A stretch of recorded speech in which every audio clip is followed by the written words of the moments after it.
अध्यक्ष जी, नौकरियों में सामाजिक और आर्थिक आधार पर अंक दिए जाने को लेकर भूपेंद्र हुड्डा ने सवाल किया है बीजेपी से कि उन्होंने कोर्ट में अच्छे से पैरवी नहीं करी, इसलिए ये जो कोर्ट में गए हैं वो कांग्रेस के ही गए हैं, भूपेंद्र हुड्डा से आदमी गए हैं।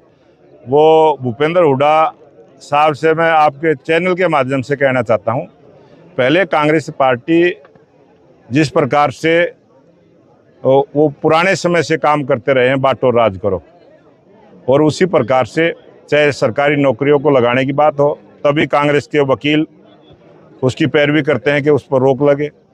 कभी भी कोई व्यवस्था गरीब समाज के लिए बनाने का काम करते हैं। जिस परिवार में कोई नौकरी आज तक नहीं है, अगर उसको नंबर देने की कोई पॉलिसी बनती है, नीति बनती है, उसका विरोध कांग्रेस करती है। और भारतीय जनता पार्टी सब उन बच्चों के साथ है।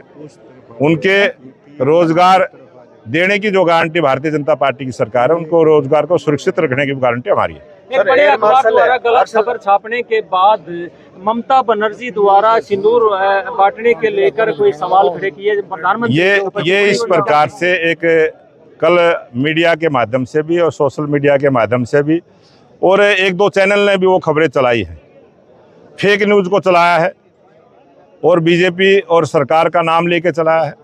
ये बहुत निंदनीय है और इसके प्रकार की काम करने वाले अपने देश में कुछ लोग हैं, कुछ पार्टियां हैं, उनको भी कानून सजा देने का काम करें।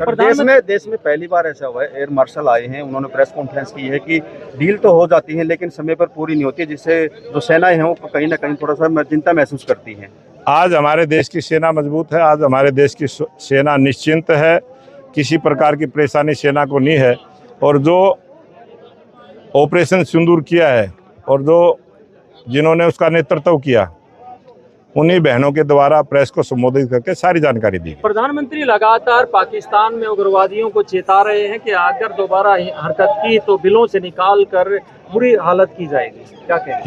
ये स्पष्ट है और देश के प्रधानमंत्री नरेंद्र मोदी जी ने पूरे विश्व को ये बताने का काम किया है कि आतंकवाद को जड़ से ख़त्म करने का जो अभियान भारतीय सेना ने लिया है और देश की लोकप्रिय प्रधानमंत्री नरेंद्र मोदी जी के नेतृत्व में लिया है और स्पष्ट तौर पर मीडिया के सामने पूरी दुनिया को बताया है कि हमने अपनी सेनाओं को खुली छूट दी है।